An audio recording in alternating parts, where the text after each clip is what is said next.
It's in folders. The gentleman from Alaska is recognized for 5 minutes to explain his amendment. Right. And, Mr. Chairman, it's a quite extensive amendment, and I want to thank you. I appreciate your role in the majority's interest as my interest in national parks and weekend recreational activities.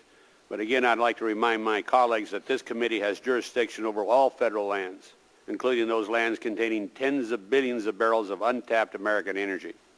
And given the fact that Americans are now paying huge prices for record amounts of OPEC oil, I'm going to go out on a limb here and bet that most Americans are more concerned about energy prices than they are about hiking trails and park maintenance legislation, particularly when that legislation has no funding offset.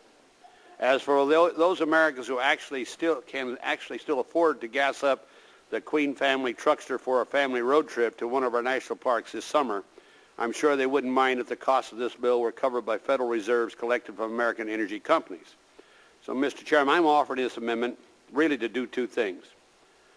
My amendment will pay for the entire cost of this bill by opening 2,000 acres of 365,000 acres of 19.6 million acres of the Arctic National Wildlife Range for American energy development. The Congressional Budget Office has estimates the bonus bids from ANWR leasing would total $8 billion, $4 billion of which would go directly to the federal government. The Congressional Research CRS further estimates that developing ANWR's 10.4 billion barrels of oil, and that's very minimal, actually it's probably 36 billion barrels of oil, would generate $183.5 billion in corporate tax income and royalty revenues to the federal government. That's based on $120, $122 a day. Even more significant, the Energy Information Administration estimates that ANWR could supply America with additional 1 million barrels of oil per day for 30 years, an amount deeply equivalent to 30 years' worth of imports from Hugo Chavez, that great person. Some of my colleagues in this committee have suggested that 1 million barrels per day in ANWR is insignificant. I find it interesting that many of those same individuals are now arguing that 70,000 barrels a day from Strategic Petroleum Reserve is important. Let me say that again. They claim 70,000 barrels a day is important, while I'm arguing 1 million barrels per day, 14 times as much, is insignificant. I argue that it is most significant of all. Mr. Chairman, this is really not the way to do the things. We are faced with a real crisis in this country. A crisis when we can develop ANWR. It's only 74 miles away from the existing pipeline. It's the only area we can drill and deliver oil in 3 years. The only area. And we ought to be able to do it. But no, we're addressing this bill. It's a parks bill. I'll probably end up voting for it. But again, we're not recognizing the importance and the effect upon people on fixed income on the cost of fuel. The cost of fuel, $4 a gallon. And I will predict, Mr. Chairman, it'll probably go to maybe $10 a gallon in the very near future. And all of us in this room have a responsibility for that. And I'm tired of hearing, by the way, Mr. Chairman, I know you're in the majority and you're not part of it, the whining and blaming Mr. Bush for everything.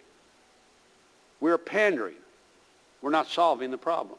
I think we ought to really start thinking about solutions. This committee right now has the opportunity to do it. I think we ought to do the right thing for this nation. I think it's the right thing to do. Instead, we're passing a bill, very frankly, is going to improve hiking trails. And by the way, I just want to ask you one question, if someone could answer this. If my information is that our population is getting older, and yet we have now a park director said we're going to make it more attractive to the young.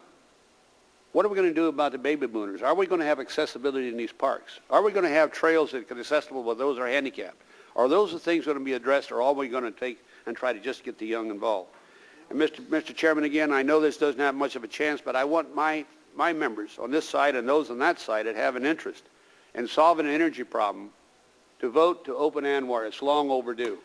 I heard the chairman of the subcommittee say we're looking ahead for 10 years. I've been singing this song now for 30 years, open ANWR. And everybody says it's not the time. Really, let's not do it today. It's only a little bit of oil. When is the time? When are we going to solve this problem of energy? Is this Congress going to step to the plate and solve it? No. Unless we open the drilling efforts in this nation, we're not going to be. And I'll be the first one to tell you, Mr. Chairman, you can't solve all the problems by just drilling, but it is a solution to part of it. And if we don't address this, then shame on all of you, because you're not going to solve this problem by waving a magic wand and talking about, sedge wedges and all these other good things. You're going to have to solve the problem by getting fossil fuel. Each one of you in this room now are sending your dollars overseas, my dollars overseas, and your grandchildren's dollars overseas to foreign countries. Foreign countries. $500 billion are going to foreign countries to buy oil. 70% of oil now is being imported. The estimates are, if we don't change, it'll be 72%, 28% developed on our shores. It's wrong. This committee has the authority over oil development. We ought to be doing it. And yield back the balance.